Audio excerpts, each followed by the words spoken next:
We have Grand Union Hotel. This hotel resides in Fort Benton, which is one of the oldest towns in Montana, and it was first established by the French-American fur traders Auguste and Pierre Chouteau in 1846. While much of the town has been dismantled by the years, the Grand Union Hotel still stands, and it is among the oldest in the town, with its initial build taking place in 1882. There are many ghost stories and haunting tales that have come from this hotel, but I will tell you one of my favorites. Apparently, this hotel might be the home to a paranormal horse. A phantom horse. It really doesn't get more interesting than that. People have reported hearing the stomping of hooves, and they believed that this horse belonged to a cowboy who, one night after having a few too many pops, tried to ride his horse up the main staircase before he was shot by the hotel manager. In our number 9 spot today, we have 2223 Montana Ave in Billings. This address seems a little suspiciously specific, but the story behind this haunting is quite a tragic accident. In 1945, on December 8th, an airplane that was transporting World War II soldiers who were returning home from war ended up crashing in a field east of Rocky Mountain College. 17 servicemen and 2 pilots lost their lives in this crash, while there were only 4 survivors. This is of course a lot of people, and at the time it was too many for the morgue to handle at one time, so the majority of the bodies needed to be stored somewhere else for the time being. This led to 13 of the bodies being held at a refrigerated warehouse of the local grocery store located at, you guessed it,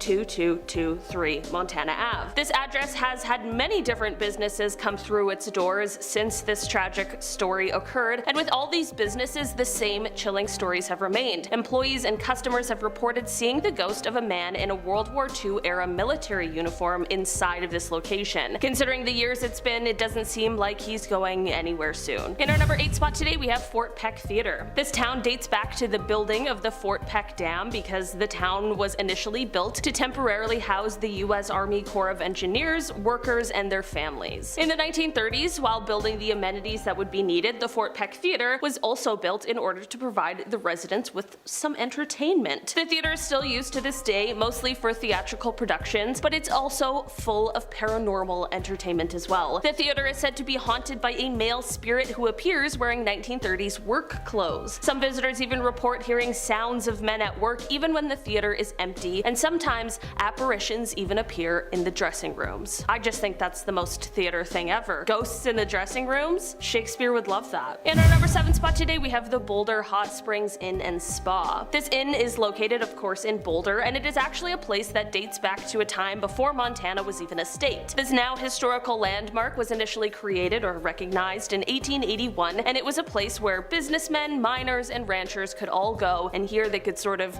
mingle with each other. In this day and age, it is said that you might still be able to mingle with those guests from all of those years ago. As legend has it, this place is highly haunted. The most well-known of the ghosts here, however, is that of a woman named Simone. It is said that Simone sadly had her life taken in the hotel, and that her spirit now resides there. Visitors and staff alike have reported some really strange occurrences, like extreme temperature shifts, drastic changes in energy, and even the sound of children running through the halls when there is no one to be seen. In our number 6 spot today, we have St. Charles Hall. The oldest building on the Carroll College campus, which is located in Helena, is said to be St. Charles Hall, named after St. Charles Borromeo, who the college was actually initially named after. The building was originally constructed in 1904 and is mostly used as a dorm for students now, and those who reside in this dorm have quite the stories about the men's washroom on the 4th floor. This is said to have been the site of a horrible tale. Story goes that in 1964, a student blacked out while brushing their teeth, and as they fell, they hit their head on the sink in the bathroom. They were treated at the local hospital, but unfortunately passed from their injuries and complications. After this, students using that bathroom began to experience strange happenings. A glance in the mirror would have them seeing a young man standing behind them with a head wound. Some would turn on the faucet and see blood flowing rather than water. After years of these reports, the bathroom has apparently now been locked up and is no longer in use, but people still report report hearing scraping sounds from the inside. In our number 5 spot today, we have the Many Glacier Hotel. The Many Glacier Hotel has sat in its home on the eastern shore of Swift Current Lake for over a century now, and with history like that, there is bound to be many a ghost story. Other hotels in the area too have talks and tales of hauntings, but none seem as active as the Many Glacier Hotel. A ghost hunter by the name of Karen Stevens has taken to documenting some of these paranormal stories. One of the most frightening is the tale of a young boy who apparently witnessed a woman in a red dress standing in his hotel room. Guests aren't the only ones, however. Employees too have had their own encounters. The most active room in the hotel is apparently room 308, where you can not only hear strange noises, but also see apparitions that vanish into thin air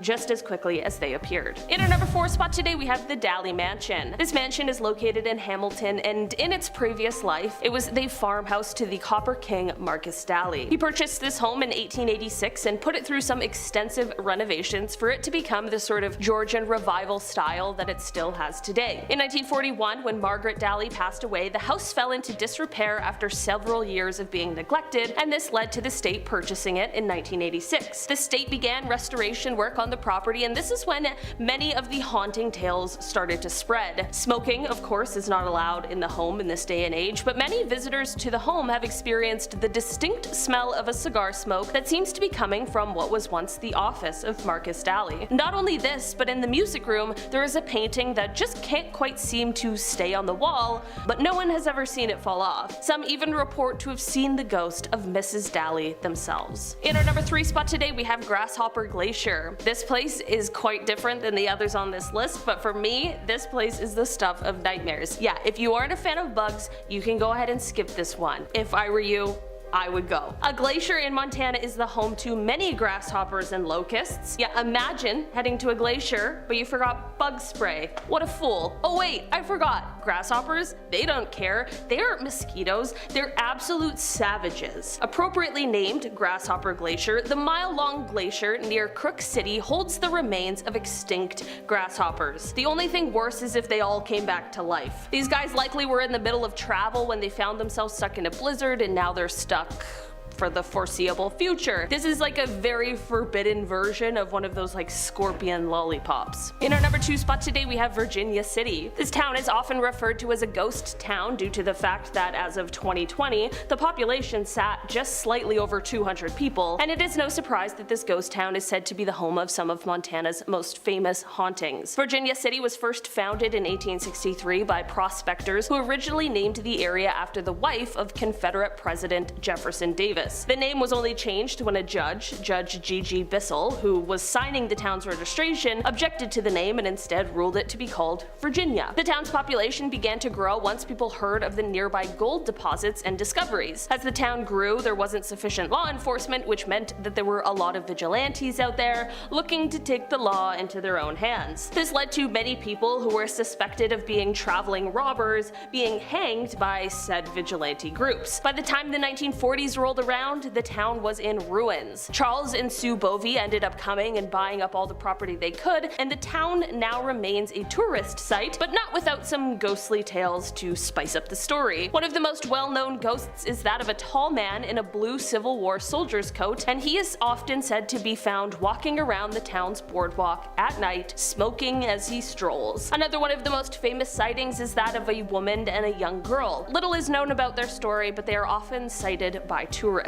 In our number 1 spot today, we have Deer Lodge. Deer Lodge at the old Montana Territorial Prison, now known as the Old Prison Museum, once held prisoners for over 100 years. It apparently was quite a lousy place during that time that was full and overcrowded and had terrible food, and it was just a very dangerous place. Many inmates took each other's lives here, and with all of the stories from when this was a prison, it's just clear that if any place were to be haunted, it would absolutely be this one. There even was a huge riot that broke out in 1959. Since this prison closed down in the 1970s, the tales haven't become any less grim. Visitors report hearing eerie noises, and some have even felt the sensation of being touched. Many people believe that the ghost of convicted killer Paul Eitner, known as Turkey Pete, still haunts cell number 1. He was incarcerated at the prison for 49 years before he passed away in 1967. Right in. And we're going to start off the list with a very recent find. This just happened last month, which was February of 2022. 2024, for those who may be possibly watching in the distant future, a dude stumbled on a massive ancient Roman artifact in a riverbed. It was found in the gravel of the Torre River in San Vito al Torre. Arvino Silvestri was the one who first spotted the ancient artifact and alerted archaeologists. The riverbank was excavated, and the archaeologists uncovered a massive block of carved limestone, revealing it to be an ancient Roman funeral monument, weighed in at a whopping 13,000 pounds, and it was in pretty good condition. It's so big and heavy that it required an excavator for transportation. Pretty remarkable find, and quite beautiful as well. It has an intricately carved figure of Eerie on one end, holding a torch and a poppy flower. Eerie symbolized various things, including love and death. The decoration style suggested that the monument was from the high imperial era of ancient Rome, but at this point we still don't have an exact date range. At least it hasn't been released to the public yet. Again, this is still a very new find, but this wasn't all they found either. There was also a stone urn, a limestone carving depicting a man's face, and a number of bricks and tile pieces. Next on the list is what I'm just going to call the treasure trove. Now, this news just came out last week at the time of recording this video. Archaeologists in Panama unearthed an ancient burial site filled with treasures at El Caño Archaeological Park. The burial dates back between 750 AD and 800 AD and looks like it must have belonged to an elite lord. The burial revealed the remains of a high-status man who was likely between 30 and 40 when he died. Aside from bones, though, there was a whole bunch of treasure. Breastplates, belts adorned with gold, beads, intricate bracelets, earrings. There were even a pair of crocodile-shaped earrings, which is pretty cool. They also found gold-covered sperm whale teeth earrings. How extravagant is that? Not only do I have a necklace with whale teeth, but I gotta get them coated in gold too. That's not even all they found. They also uncovered bracelets and skirts made from dog teeth, bone flutes, and a bunch of pottery pieces. And on top of all the beautiful stuff this guy was buried with, he was also accompanied by a number of people who were sacrificed. He was incredibly rich, so he was just too above going into the afterlife alone.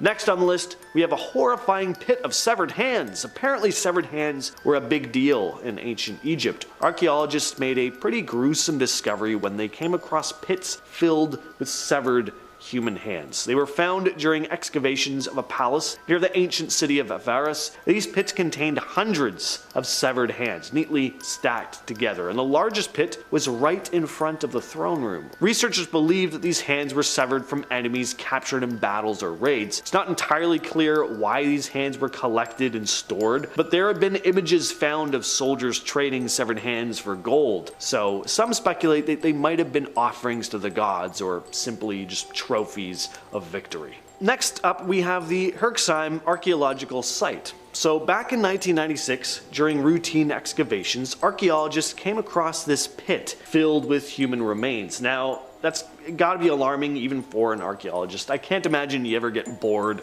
with finding human remains, but what made this find even creepier was how these folks had died. They weren't just the remnants of ordinary burials. There were signs that these people had been deliberately and systematically consumed by other humans. The bones all showed signs of butchering. Cut marks indicated careful dismemberment. It looked like these individuals were not just victims of violence, but also of ritualistic consumption. The pit contained the bones of over 500 people, dating back to the Neolithic period. Some suggest these folks were eaten as part of some sort of religious ritual, but other researchers think this may have been more a case of desperation. Possibly there could have been a famine. Next up, we have Neanderthal markings. So the recent discovery of ancient cave markings thought to be made by Neanderthals is obviously pretty exciting. The markings were found on the walls of a cave in central France and are believed to be over 57,000 years old, which would make them the oldest of their kind. The cave was first stumbled upon in 1846 during some quarrying work. It wasn't until 1912 that the archaeological finds started cropping up, though, with the discovery of animal bones and tools that had likely belonged to Neanderthals. The cave seemed to have been sealed off from the outside world around 57,000 years ago, which is a hefty chunk of time before modern humans even set foot in the region around 42,000 years ago. So it's a solid bet that the finger marks on the walls were the handiwork of Neanderthals. So what are these markings exactly? They're a series of wavy lines, dots, and faint striations, and it's believed that Neanderthals created these engravings by sweeping and pressing their fingers across a thin line of film on the limestone walls. The height of the markings suggests they were made by taller beings, teenagers or adults, but were they decorative, ritualistic? Were they even made intentionally? They're still not sure. Now we head back to Egypt with the discovery of an ancient Roman city in Luxor. The news about this incredible find was announced back in January of 2023. Egyptian archaeologists found a very well-preserved Roman city in Luxor, dating back to the 2nd and 3rd centuries CE. It's now been described as the oldest and most important city found on the eastern bank of Luxor by Mustafa Waziri, head of Egypt's Supreme Council of Antiquities. The archaeological team unearthed a whole whackload of these ancient structures, including residential buildings, offering insights into how people lived during that time. There were also the discovery of 2 pigeon towers used for housing carrier birds, meaning this city was very likely involved in communication networks at the time. There were also metal workshops found in the city that contained whole collections of artifacts of their own, pots, tools, and a collection of bronze and copper Roman coins. Next up, we have the 4,500-year-old tomb. This is another recent 2024 archaeological discovery. I really tried to fill this list up with new stuff. So this discovery was made about 20 miles south of Cairo. Egyptian and Japanese archaeologists stumbled on an ancient Egyptian tomb carved into rock over 4,000 years ago. I always say stumbled on, like these archaeologists are just kind of walking around and they're like, oh, it's an ancient tomb. Obviously, there's more that goes into it than that. It's just the easiest way for my brain to wrap my head around it. They stumbled on it. So anyway, the tomb was carved into rock over 4,000 years ago, dated back between 2649 and 2150 BC. The tomb contained a whole bunch of graves and artifacts from different historical periods. During their excavation, the team unearthed a bunch of treasures. There were human remains buried alongside a vividly colored mask, a burial site from the 2nd dynasty, and an incredibly well-preserved alabaster vessel from the 18th dynasty. In the tomb, there were also 2 terracotta statues depicting the ancient Egyptian goddess Isis and Harpocrates, along with a stela with a man's name encrypted on it, a man named Heroides. I think that's how you pronounce it. You've all heard of the Moai statues on Easter Island before, I know, but just last year, archaeologists found a new one. This new statue adds to the nearly 1,000 that have already been found on the island. This latest statue was uncovered in a dry lake bed, the only one to be found in that location. So far, anyway. The discovery was made by the organization that oversees the island's national park. Terry Hunt, a professor of archaeology at the University of Arizona, was incredibly excited about the find and described how important it is that these statues be retrieved, helping to preserve the history of the Rapa Nui people. So with how much attention and research has gone into the Easter Island statues, why was it that this one was just discovered now? Well, they're saying it's probably because of changes in the area's climate, resulting in the drying out of the lake that was surrounding the sculpture, and they're thinking it probably won't be the last one to turn up. Next, we have another exciting discovery. News about this came out just recently as well. A ton of cool artifacts were found in Brazil. And this one's pretty cool because this stuff was discovered completely by accident. This really was like stumbling on it. So there was a routine construction project going on at an apartment complex, but then construction workers came across a pretty alarming find, human bones, and then more and more stuff started turning up. There were also pottery shards, so these bones weren't recent. Turns out all this stuff belonged to an ancient civilization dating back as far as 9,000 years ago. During excavations, they found thousands of artifacts, and not only that, but these artifacts could possibly reshape the understanding of human settlement in Brazil. The site known as Rosanne's Farm was full of stone tools, ceramic fragments, decorated shells, and bones, which was excavated over the course of 4 years of intense digging. And in total, 43 human skeletons and more than 100,000 artifacts were uncovered. Archaeologists unearthed remnants of a group that existed around 8,000 to 9,000 years ago, meaning that humans moved into the region much earlier than previously believed. The leader of the excavation stated the discovery could, quote, completely change the history of not just the region, but all of Brazil. End quote. This finding may totally change the way we look at the timing and the roots of human migration into the Americas from Asia, which is pretty cool. And we're finishing off the list with the finding of a mysterious Anglo-Saxon artifact, again just in January of this year, in Langham, England. A treasure hunter made a pretty cool discovery with a metal detector. It was a small artifact made of gilded silver. It was just under an inch in diameter and 0.3 inches in height. Apparently it dates back to the 8th century. It also has an image of an animal engraved on top, along with Celtic knot-like patterns. Not entirely clear what the object is. The Portable Antiquities Scheme, who are responsible for recording finds like this, noted the thing is similar to other items discovered in the same time period, but this one stands out because of its size and its design. Historian Helen Giak speculated that the spiral pattern on the artifact looked a lot like Celtic designs,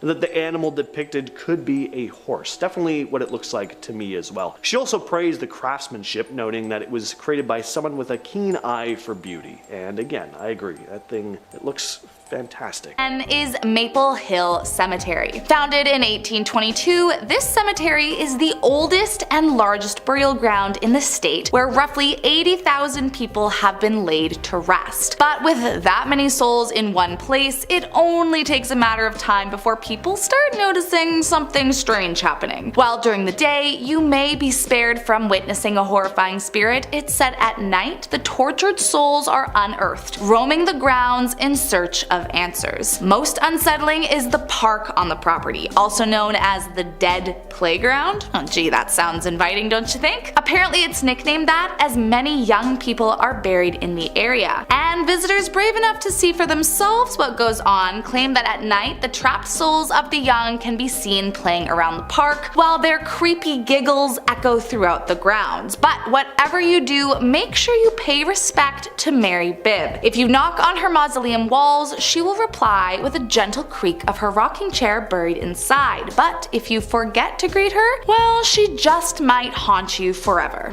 Coming in at number 9 is Fort Morgan. Said to be one of the most haunted places in all of Alabama, Fort Morgan is rife with ghoulish tales of ghosts and strange occurrences. The most notorious is that of a prisoner who's said to have died here in the early 1900s after he took his own life in the barracks. People say that if you walk past, you can still hear him crying out late at night. But he's not the only one you should fear. There's also a female spirit that wanders the grounds in search of justice after she too lost her life after being dragged into the fort and beaten to death by mysterious attackers who were never caught for the crime. Many believe she is an angry spirit with a vengeance who will torture any man who steps foot on the property. So if I were you, I'd skip this one. Next up at number 8 is Drish House. Once the home of Dr. John R. Marsh, a gambler and a drunk who built the estate in 1835 for his beloved bride Sarah. The couple lived in the home for 32 years until one day John had too much to drink for the last time and drunkenly tumbled over the stairway, falling to his demise. But you might be surprised that it's not his spirit that's trapped here, actually his wife Sarah. While no one knows for sure what keeps her soul trapped on the property, some say she was so traumatized after finding her husband dead in their home and wasn't able to recover. Others believe, however, that she refuses to leave because her family failed to honor her own funeral wishes, and so she remains, causing trouble to anyone who steps foot on the property to this day. While today the manor is used for many celebrations, Sarah remains, tormenting guests of the events, trying to get them to leave. If you're brave enough to visit, try looking up at the 3rd story tower. It says you can catch a glimpse of her up there. Just be careful she doesn't see you looking, or she may just follow you around the property, terrorizing you until you leave. Next up at number 7, the Old Bryce Hospital. There are few places in this world more haunted than an old abandoned mental health facility, and there is no denying that the torment that went on here is a huge reason as to why so many spirits remain haunting its grounds, seeking revenge. Built during the segregation era of America, the building was branded as an insane asylum for those suffering from mental illnesses, when in reality it was pretty much a work camp for able-bodied black people who were admitted under false pretenses and then forced into slave labor, working in the fields around the hospital. Shockingly, the facility remained open until 1977 and only closed due to new desegregation laws. It comes as no surprise that after years of abuse and inhumane living conditions suffered by the so-called patients, patients that people claim to have had strange experiences while visiting. Those who've dared to visit the abandoned hospital claim the souls are angry, and that as soon as you walk in, you can feel the air shift. Many report hearing strange noises, and some even claim to have seen shadowy figures lurking around every corner. Next up at number 6 is St. James Hotel. For whatever reason, hotels tend to be a pretty big hotspot for paranormal encounters, and the St. James Hotel is definitely a part of that phenomenon. Back in the day it was the first hotel operated by a black congressman, and despite having many years of success, it hit hard times in the late 1800s and was eventually forced to close its doors to the public. Fast forward about 100 years to 1997 and the hotel reopened, but this time something was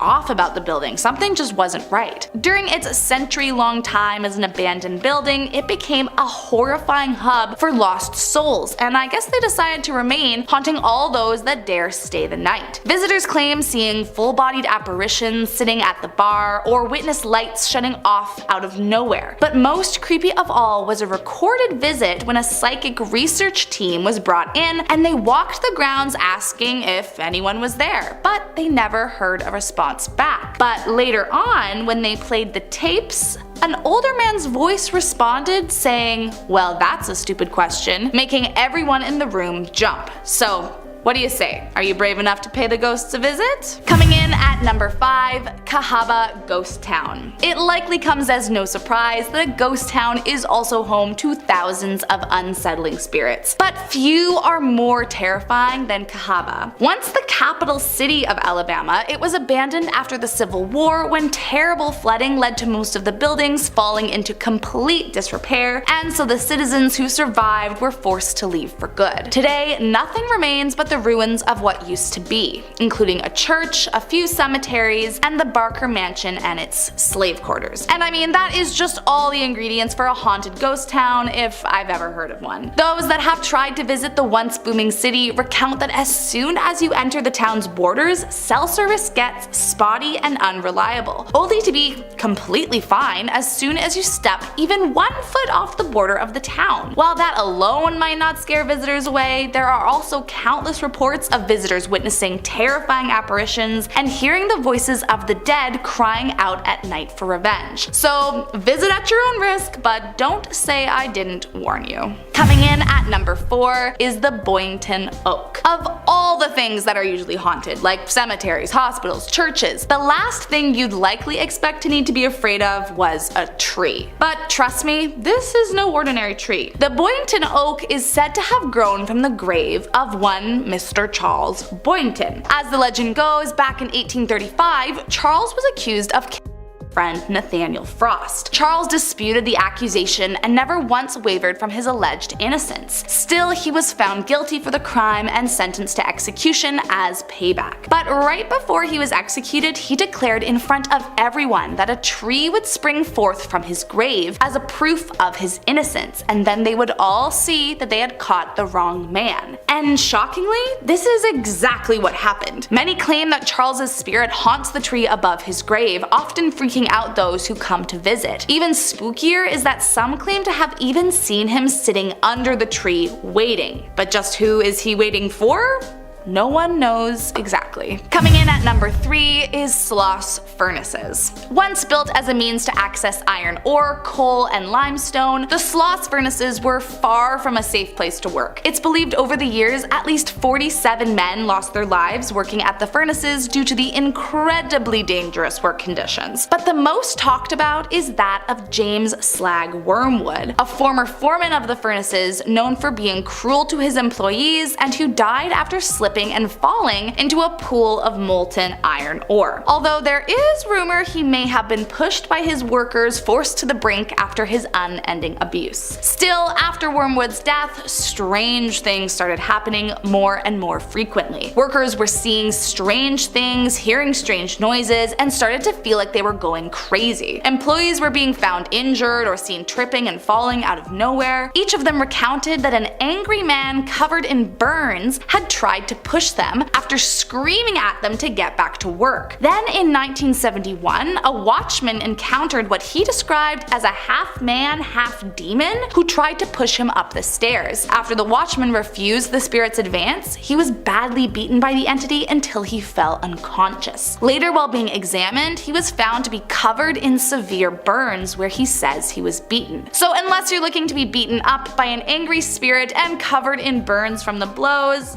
I might suggest a different place for your visit. Coming in at number 2 is Bear Creek Swamp. Even at the best of times, swamps give off spooky and creepy vibes, and this one might just be the worst of them all. Legend has it that many years ago, a woman's son went missing. Scared, the mother went looking for him in the nearby swamp, hoping that he had simply run away from home. But no matter how long she looked, she could never find him. It said she died in the swamp looking for him, and if you walk into the swamp today and say, "We have your baby," 3 times, she will come out of nowhere and attack you until you leave for good. And don't even try to come back after she's banished you. You might not be so lucky the second time around. And last up today in our number 1 spot is Sweetwater Mansion. Designed by war vet General John Brahan, this mansion was named after the nearby creek and first occupied by the general's son-in-law, Robert Patton. Under Patton's jurisdiction, the basement of the mansion served as a Civil War hospital and a county jail. And if that wasn't enough, it's said that at one point someone who lived in the mansion practiced dark magic, which thinned the veil between worlds. This would make sense considering just how many people have witnessed earth-shattering apparitions that sent them running for the hills. Most notably is the casket that contains a body of a Confederate soldier in one of the downstairs rooms that will suddenly disappear right in front of your eyes. It's believed that the casket is haunted by the spirit of original owner Robert Patton, whose funeral was held at the home and who was documented having an open casket ceremony. But that's not even the scariest part. There's a room on the property that routinely locks female visitors inside. In fact, it happens so frequently that caretakers of the property have avoided entering it at all costs. And if a self-locking door and a terrifying soldier ghost don't turn you off of the property, there is also a secret room on the property with no door. The only way to enter is by a small window, and it's believed that anyone who goes in will never escape. So if I were you,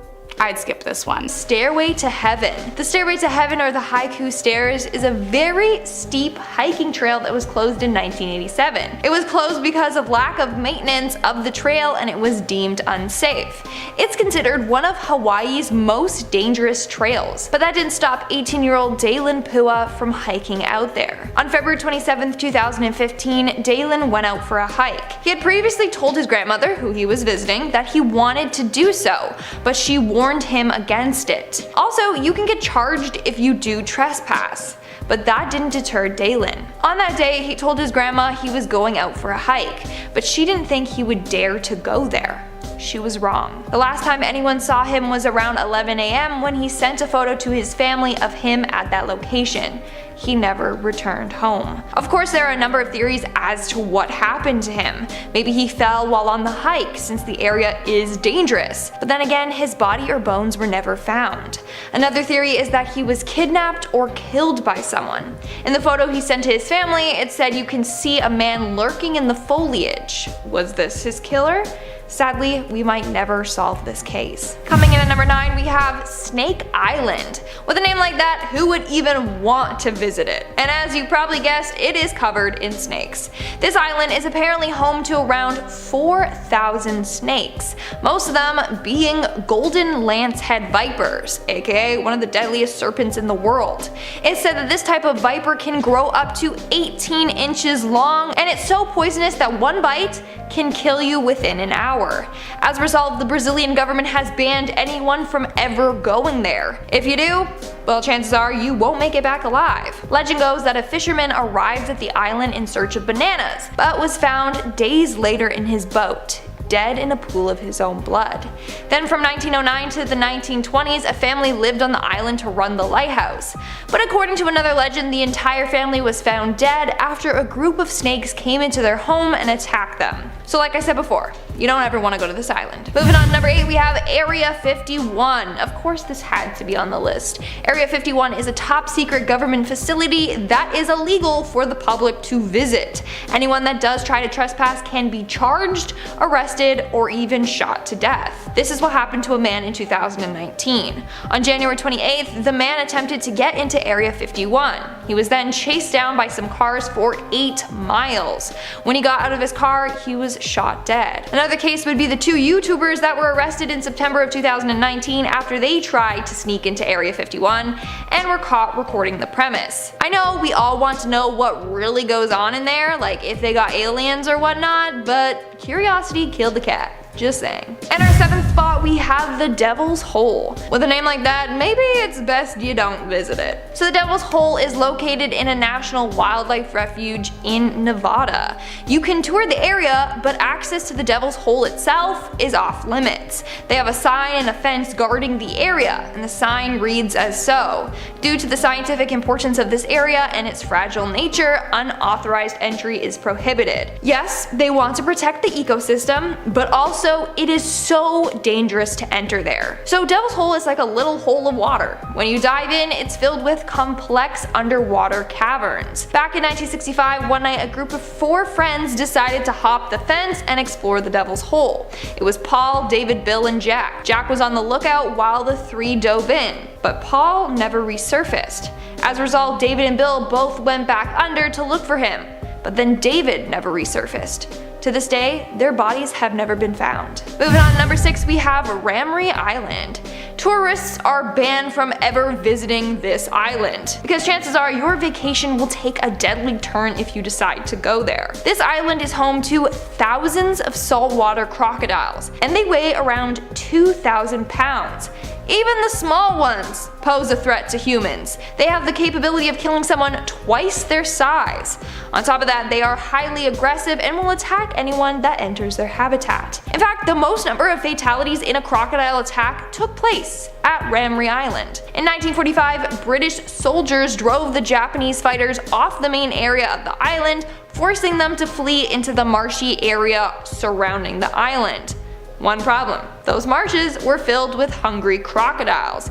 As a result, 500 soldiers were killed by these crocodiles. So yeah, maybe don't go to this island unless you want to be crocodile dinner. And of course, there's a number of stories of tourists going to this island and then being attacked and killed by these beasts. We're now at our 5th and halfway mark with Bouvet Island. Now here's the thing with Bouvet Island. You can visit it, but it would be a death wish if you did.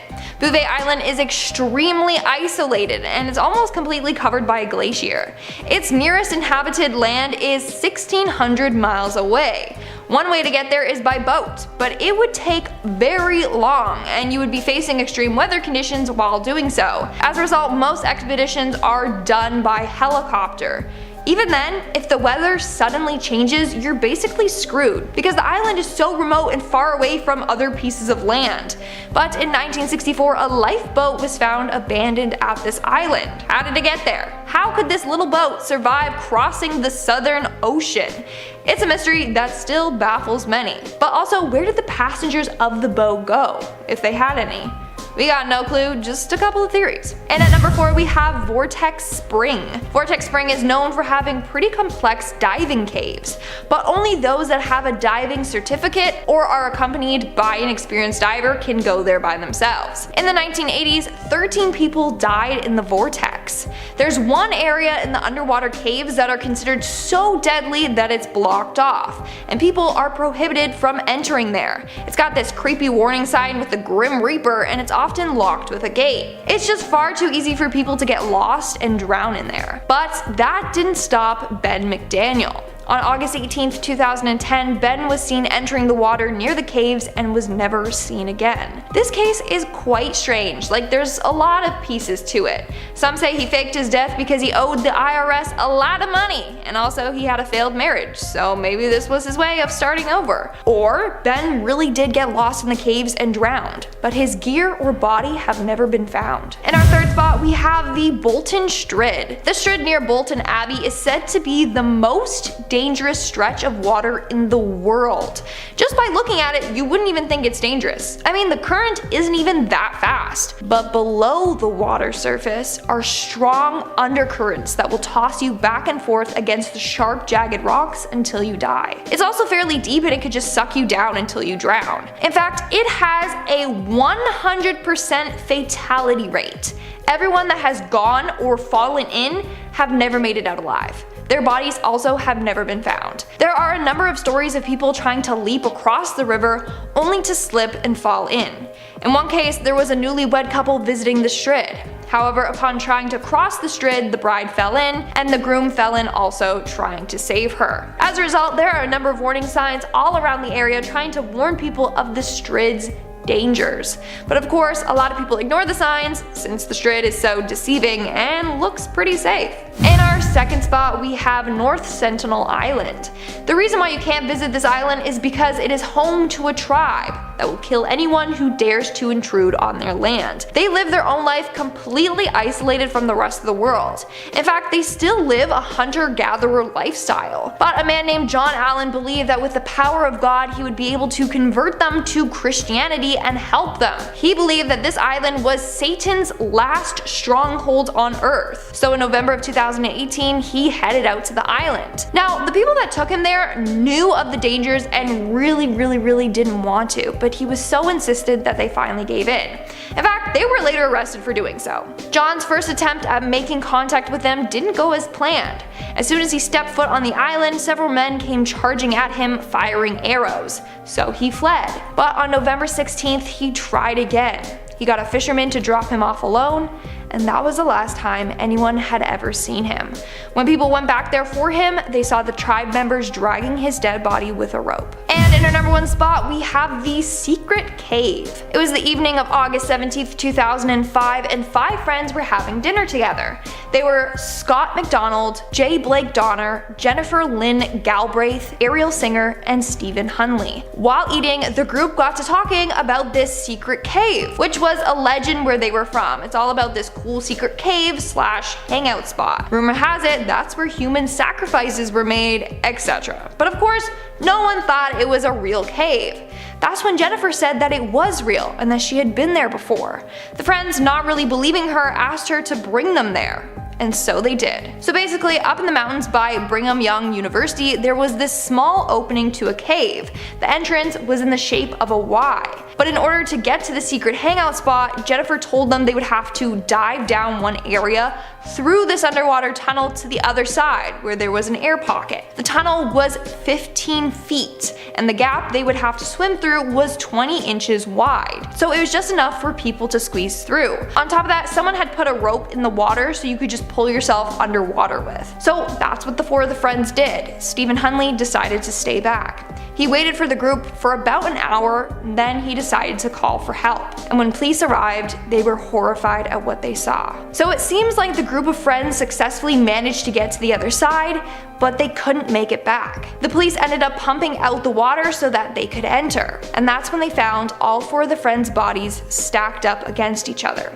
It seems as if the person leading, who was Jennifer, got stuck on the way out and then she drowned. It would then be impossible to swim over her. So then the second person that went swimming was stopped at Jen's body, and they couldn't get back out because then the third person was coming in. So everyone was just blocked in this small tunnel. Slowly but surely, all of them drowned in this small dark cave. For safety reasons, this cave is no longer accessible. Woo! Room 206. This gives me Stephen King 1408 vibes, and I'm not sure that you're ready. Next time you visit Florida, make sure you read every customer review before you check into a hotel, because some of them might be full of ghosts. That might be a thing that you just might have to deal with. Room 206 at the Super on International Drive. Apparently, it's super haunted. Guests have reported the bed shaking in the middle of the night, probably terrible for your sleep, or freezing cold air even though the AC is turned off. And worst of all, guests have seen their bed look as though somebody was sleeping there moments before, even though it was perfectly made right before they checked in.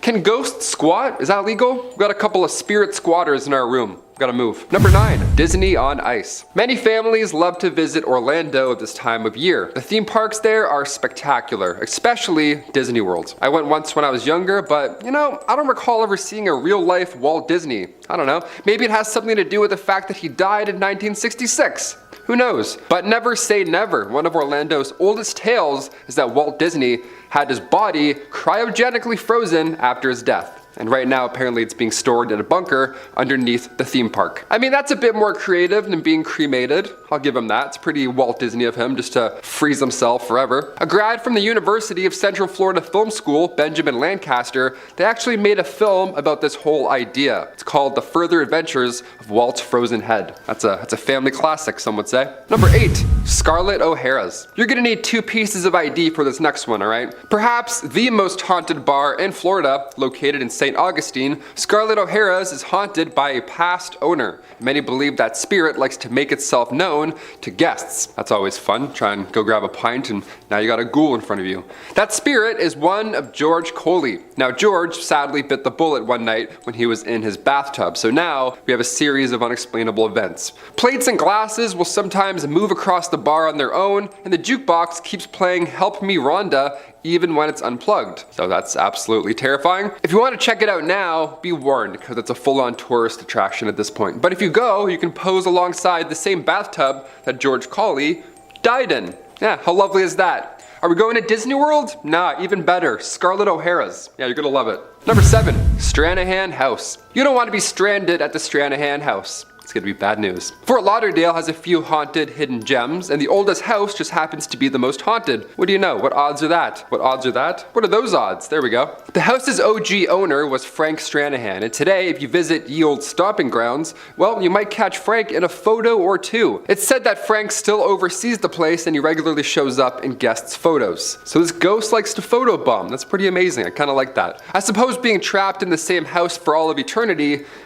probably gets a little boring from time to time. Just to pop into a photo, throw some peace signs up, and then disappear back into the walls. Ivy Stranahan, Frank's late wife, she also has made an appearance or two. Nice. True love is haunting the same house forever. Guests have felt a cold hand on their shoulder, and her perfume still lingers in the hallway. Must have been some good, strong stuff. Nice. Now, it's not all fun and games. Augustus Stranahan, aka Frank's father, well, his ghost likes to throw books.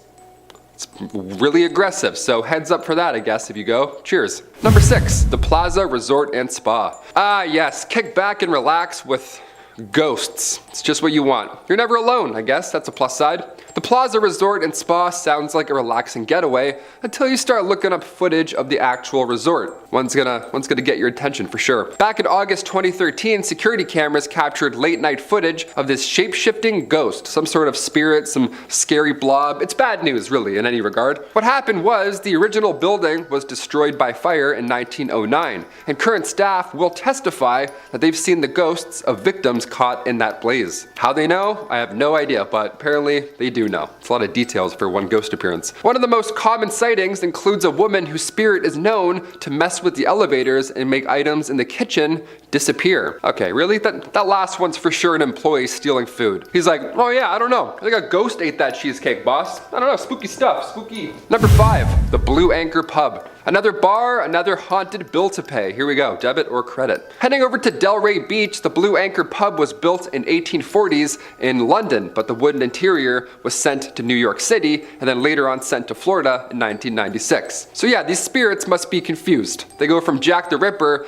to some dude wearing a Yankees hat talking to a TV. Trapped in the wooden interior is the ghost of one Bertha Starkey, who was sadly killed by her husband back in the 1840s. Now, you know Bertha is lurking about when you hear rattling pots in the kitchen, and sometimes if you're really unlucky, you'll hear wailing in the middle of the night. Nice. Again, horrible sleep at this place. The Blue Anchor sounds like a really relaxing time, but every night at 10 o'clock, the current owners will blast a ship horn to scare away her spirit. I don't know, I feel like blaring a ship horn at 10 p.m. is more jarring than some pots and pans moving sometimes. You know what I mean? I'd rather hear the pots and pans than in the middle of the night. No way. Number 4, the Biltmore Hotel. Another hotel to avoid at all costs. Awesome, we love these ones. First of all, do you actually like staying at a hotel? Some people love it. Some people find it super relaxing. I can't help but think about what went on in the bed before me. You know what I mean? Like, you're like, why does this part of the bed feel a little bit caved in? What's going on here? Every time I'm in a hotel, I have the worst dreams and I can't sleep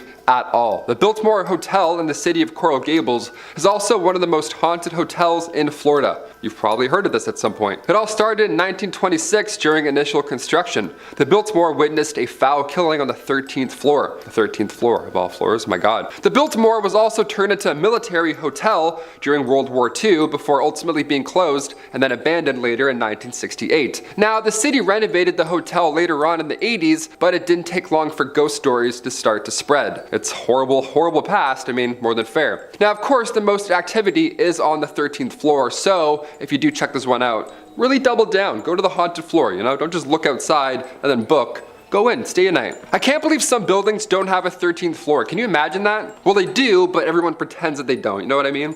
They're like, yeah, it's 12. I don't know, we'll see. Are you a 13th floor believer? Comment down below. Me personally, I don't think so, because it's the 14th or the 12th. Or the 13th, I don't know anymore. No one knows anymore. It goes 11, 12, 14. You're like, really? What's the 14s? We know what's going on here, come on. Number 3, Tampa Theater. If you're a fellow theater kid, you're also gonna love this one. Here we go. Tampa Theater opened up in 1926. The theater is now said, of course, to be haunted by a woman that was struck and killed by a carriage on the property. Imagine being hit by a carriage, it's so slow. This was actually before the theater was built, so her spirit has been there for a while. If you go to Tampa Theater today, you might catch a glimpse of that woman in a white gown walking across the mezzanine hallway. This time without carriages whipping through, hopefully, sans carriage. Imagine telling somebody in front of you to sit down during a show, then they just disappear. You're like, I think that was a ghost. I think that was probably a ghost. It says in the playbill, ghost, so maybe that was her. Tampa Theater, of course, has leaned into these claims. Now they offer Ghosts of Tampa Theater Tour, where guests can learn about its haunted history. I'd love to do this tour. I don't know, maybe I'll go to Florida. Who knows?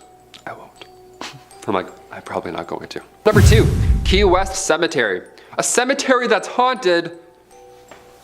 Get out of town. You don't say. The Beachside Cemetery was built in 1847. Now, it was built specifically for victims of a hurricane that occurred a year prior in 1846. That's terrible. Now, the cemetery is the final resting place for roughly 80,000 to 100,000 people. So yeah, I can only assume there's a ghost or two hanging out. That's extremely tragic. Walking through a graveyard at night is scary enough anytime, but Key West Cemetery is so specific that the entire time you're walking through, you feel connected in a way. Now, me personally, I'm all set. I don't want to feel connected to an 1846 tragedy. I'm all set. I'll go the long way around the cemetery, then I'll meet you on the other side, if anything. But if you're into this kind of thing, they also offer ghost tours, so knock yourself out. There you go. Apparently, it's too scary for children, so that's a plus. Lines will be a little shorter than usual. And finally, number 1, St. Augustine Lighthouse. A scary lighthouse? How? How is that possible? The St. Augustine Lighthouse is located, of course, in Florida and was built between 1871 and 1874. And it's considered Florida's first official lighthouse ever. Imagine that. Boom, let there be light. Hey, I made you a lighthouse. Enjoy, we're all good now. There have been several tragic events over the following years, seeing as it's the first lighthouse ever. It's seen a lot of history. But even during initial construction, there were several freak accidents on site. Today, said spirits are still lurking about. Sightings of shadowy figures are common, but just one time, somebody saw a hand coming through the tower door. Yeah, a floaty hand, like from Idle Hands. How terrifying is that? Can you imagine just a Smash Bros hand just lurking near you? Several guests have reported furniture also moving around on its own, which is definitely a hazard. And one person even said that they had some of their arm hairs plucked off of them while they were in the basement. Probably that floaty weird hand, just doink.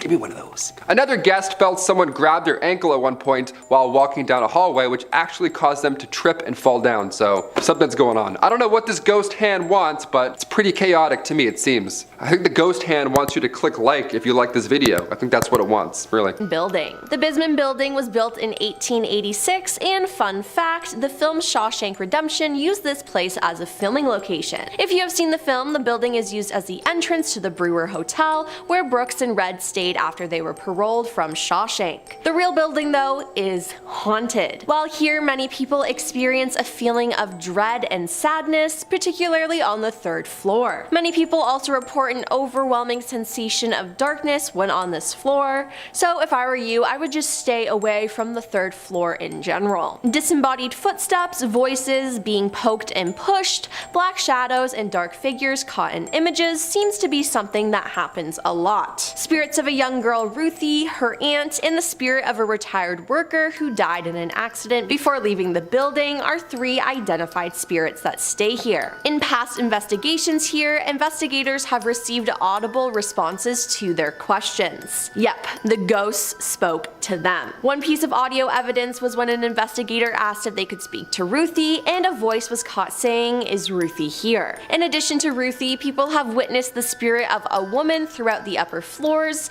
people in Victorian clothing, and the sounds of people working. Number 9. Staley Road. Sometime in the early 1800s, pioneer John Wrench used the services of 3 Staley brothers to build a flour mill. The finished structure was to become the first double-wheeled mill in Ohio. The business flourished, and after several years, John had made enough money to retire and ended up selling his mill to Elias Staley. The mill was then passed down to his brother Andrew and continued to produce flour until 1905. Today, the mill is still standing, and on Staley Road, named for the brothers, winds its way past and through the woods. It has become something of a rite of passage for local teens to drive this road at night to show how brave they are. It's been said that Old Man Staley went on a rampage ending the lives of many and is now haunting the road. Motorists say that they often experience unexplained car trouble, and some have even seen Staley's ghost standing next to or even lying in the road. Number 8. The Golden Lamb. As the oldest hotel in Ohio, the Golden Lamb has seen more than its share of famous guests, including Charles Dickens, Mark Twain, Daniel Webster, and 12 American presidents. Yeah.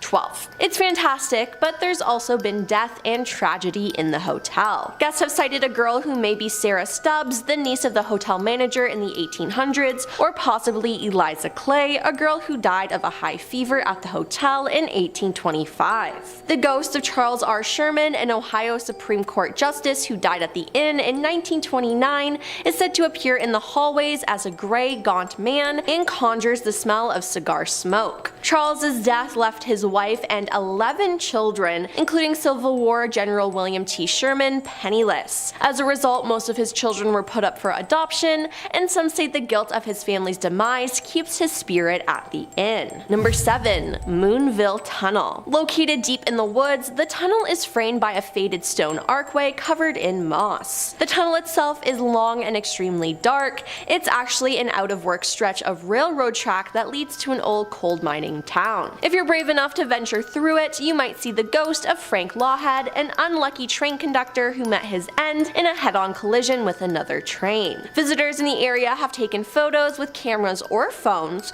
only to look back at them later and notice the pale figure of a man they didn't see before, or phantom train lights blazing at the end of the tunnel. It's also said if you listen carefully, inhale deeply, and blink intermittently, you may encounter spirits from another time. The piercing whistle of a train rounding a curve, the smell of lavender wafting from a woman in an old-fashioned dress, or even the glow of gaslit lantern illuminating the face of the weathered brakeman.